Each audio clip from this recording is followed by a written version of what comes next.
Касым Тыныстанов, Кыргыздын сыймыгы. Касым Тыныстанов кыргыз тилинин негиздөөчүсү, азыркы кыргыз адабиятынын негиз салгандардын бири.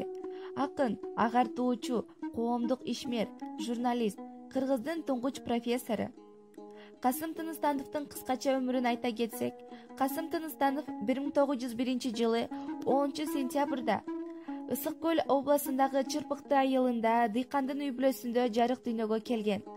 Алгачкы билимди диний мектептен алып, андан кийин Каракол шаарындагы жергиликтүү орус мектебинде агартуу институтунда окуган.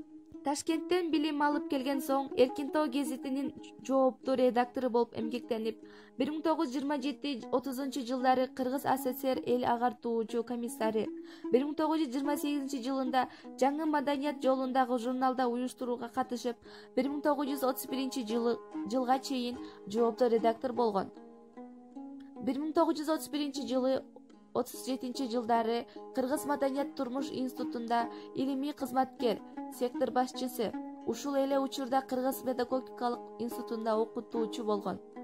Анын көркөм жазууга убактысы аз болгон. Ошондой болсо дагы Ташкентте окуп жүргөндө гезиттерге бир нече казакча ырлары жарык көргөн. Анын биринчи өз эне тилинде Алатонун аталыштагы ыры жазылган. Ал прозада жазган Мариям менен көл боюнда деген көлөмдүү аңгемеси, Касым ырлар жыйнагында акындын 1919-24 жылдарга жазылган баардык ырлары басылган. Профессордун чыгармачылыгына дак салган академикалык кечеси тууралуу жана академикалык кеченин тыяны деген 2 макалалары болгон. Бул макалалардын Касымга сындап айтылып, анын улутчул деген айып тагылып, 1938 жылы репрессияланып атылган. Кийинчерээк акталып, Кыргыз 10 сомунда сүрөтү түшүрүлгөн. Касым Тыныстанов өлсө да биз үчүн ал өлгөн эмес.